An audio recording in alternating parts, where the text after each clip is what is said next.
안녕하세요. 예, 이번 주에 셀 모임에서 나눌 출애굽기 12장 말씀 간단하게 살펴보도록 하겠습니다. 지난 시간까지 저희가 출애굽기에 나오는 10가지 재앙에 대해서 함께 보았습니다. 마지막 10번째 재앙을 하나님께서 예고하셨죠.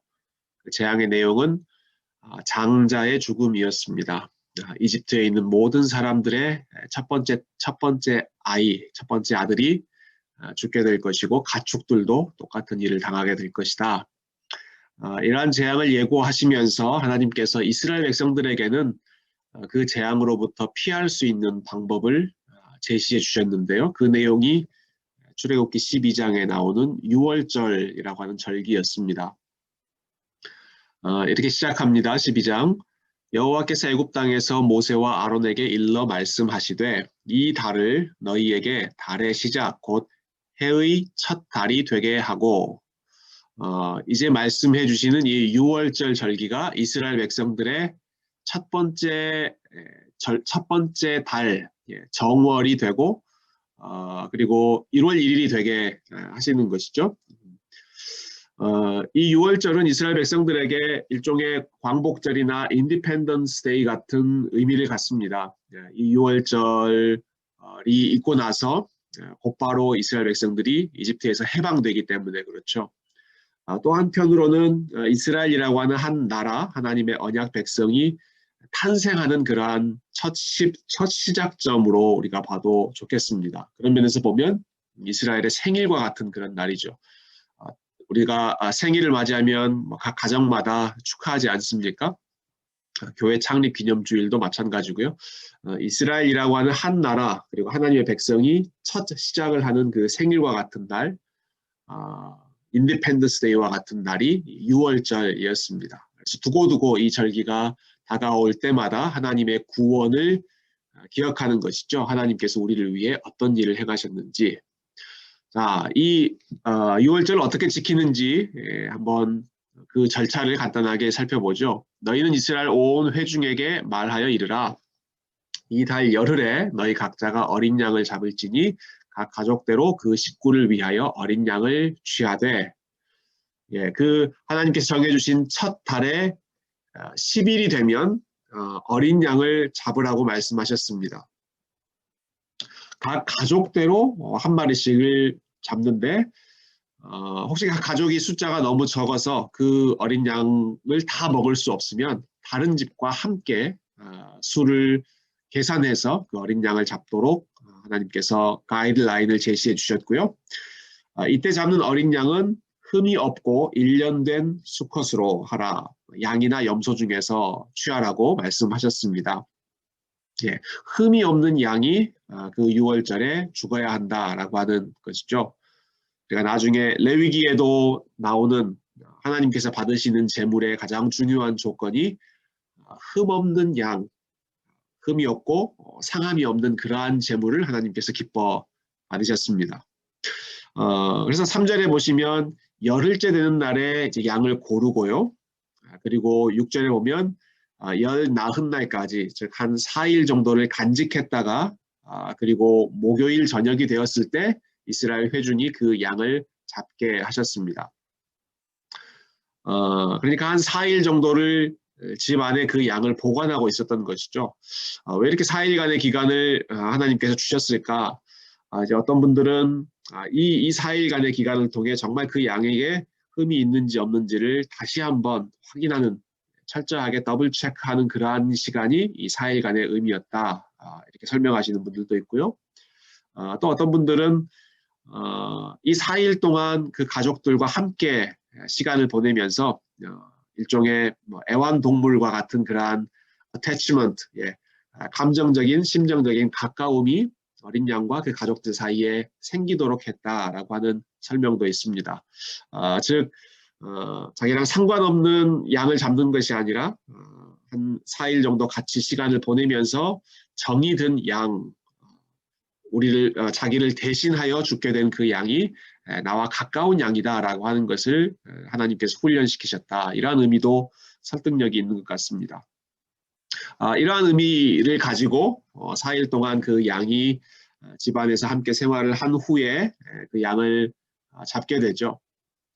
이 6월절 어린 양이 죽게 됨으로 인하여서 이스라엘 백성들이 10번째 재앙을 피할 수 있게 되었습니다. 즉 이집트 사람들의 집에는 죽음이 임하고 이스라엘 백성들의 집에는 죽음이 임하지 않고가 아니었습니다. 이스라엘 백성들의 집에도 죽음이 임했습니다. 근데 이스라엘 백성들이 그들이 죽어야 할 상황인데 죽음이 그들에게 임하지 않고 대신 어린 양에게 임했던 것이죠. 다시 말해서 구원은 또 해방은 공짜로 이루어진 것이 아니라 이스라엘도 대가를 치러야 했지만 그들이 대가를 치르지 않고 6월절 양이 대신 죽음의 대가를 치렀다. 신학적으로는 이것을 대속적 죽음이라고 표현합니다. 나를 대신해서 다른 대상이 죽게 되었다라고 하는 것이죠. 6월절이 바로 이 대속적 죽음을 아주 잘 보여주는 그림이고 또 사건이었습니다. 이렇게 어린 양을 잡아서 죽인 후에는 그 다음 이어지는 절차들은요. 7절에 보시면 그 피를 양을 먹을 집 좌우 문설주와 인방에 바른다. 예. 그 집에 들어가는 문이 있지 않겠습니까? 근데 문 주변에 가장자리 쪽에 이 6월절 어린 양의 피를 발랐습니다.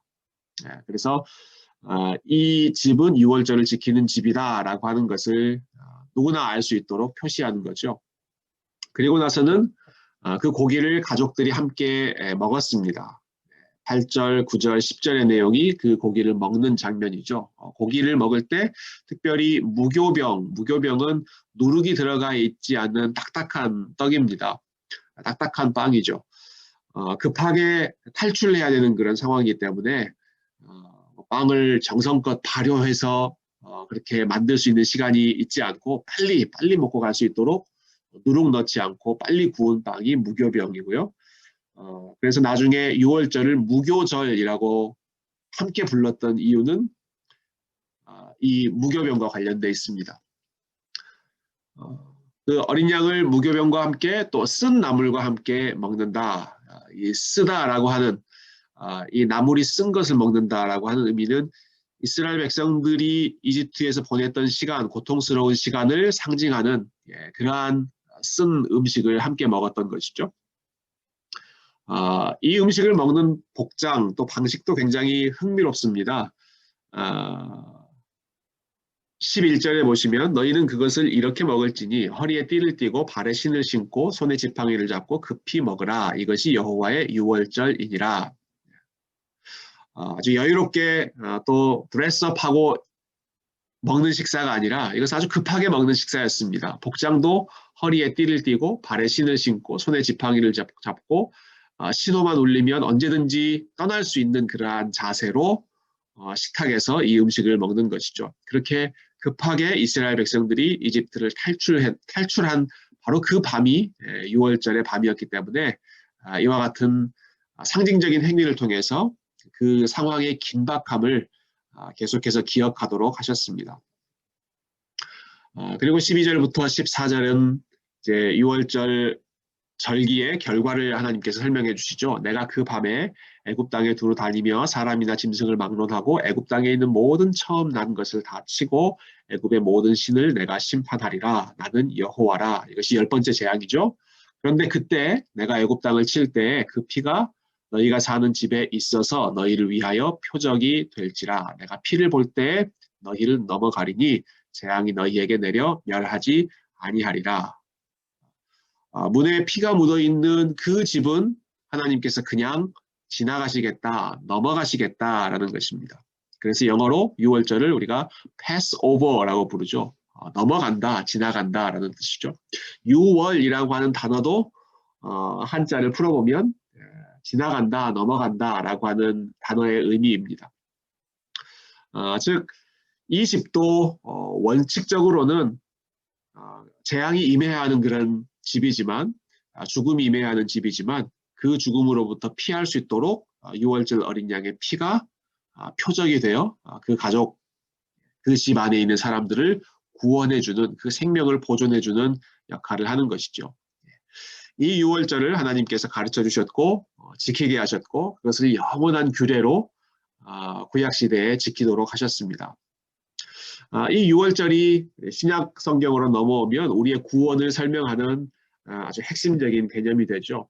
요한복음 1장에 보면 세례 요한이 예수님을 바라보고 처음 했던 말이 보라 세상 죄를 지고 가는 하나님의 어린 양이로다. 우리의 죄를 지고 가는 어린 양으로 예수님을 불렀습니다. 누가복음 22장은 예수님께서 돌아가시기 직전 전날 밤의 상황을 묘사하고 있는데요.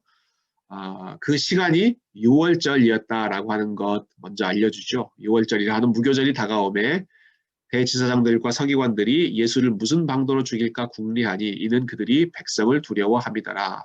6월절이 다가왔을 때 사람들이 예수님을 죽이려고 했습니다. 그리고 그 바로 6월절 그날 저녁 식사 우리가 조금 전에 봤던 그 식사의 자리에서 예수님께서 이러한 말씀을 하십니다. 때가 이름에 예수께서 사도들과 함께 앉으사 이르시되 내가 고난을 받기 전에 너희와 함께 이 6월절 먹기를 원하고 원하였노라. 내가 너희에게 이르노니 이 6월절이 하나님의 나라에서 이루기까지 다시 먹지 아니하리라 하시고 하나님께서 6월절을 제정하시면서 너희가 대대로 영원토록 이 규정을 지키라 말씀하셨는데 예수님께서 다시는 이제 6월절 지킬 필요가 없다 말씀하십니다. 왜냐하면 내가 이 6월절을 완성하는 참된 하나님의 어린 양이기 때문이다 하는 말씀이시죠. 그래서 6월절 식사를 마지막으로 하시고 대신 그 절기를 바꾸어 주셨던 것이 우리가 정기적으로 행하고 있는 성찬이었습니다. 예수님의 살을 예수님의 피를 나누어 주심으로써 어린 양 대신 예수님을 우리가 믿음으로 먹고 마시며 그분으로의 힘을 얻는 것 이것이 6월절의 참된 의미이죠. 고린도전서 5장에 보면 사도 바울이 예수님을 콕 집어서 우리의 6월절 양이다 정확하게 설명해 주십니다.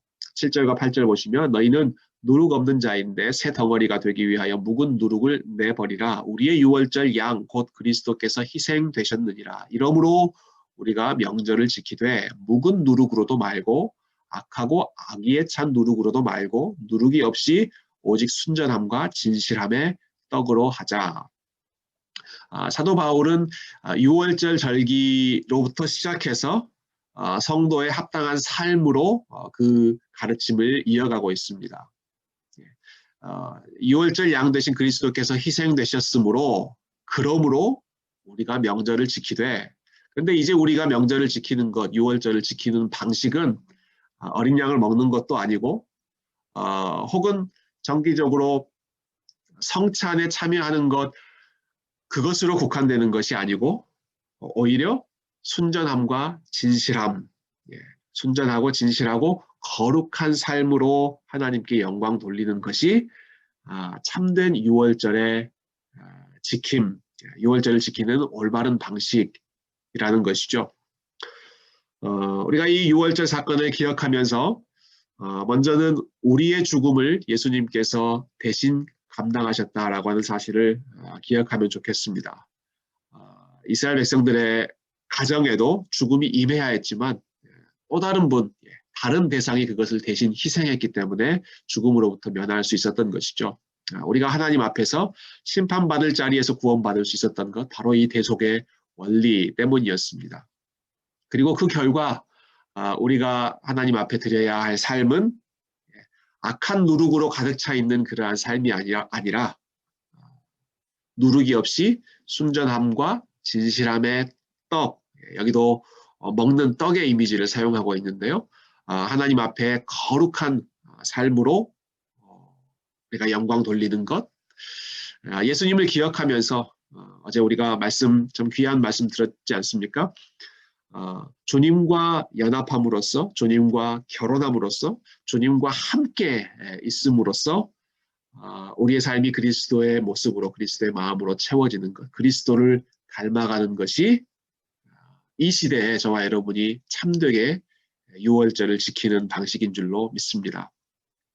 이번 한 주도 6월절의 은혜를 기억하고 또 우리에게 허락하신 새로운 생명을 셀러브레이트 하면서 우리 하나님 앞에 진실된 삶으로 그리스도를 닮은 모습으로 영광 돌릴 수 있기를 축복하고 여러분 모임 가운데 큰 은혜가 있기를 함께 기도하도록 하겠습니다. 감사합니다.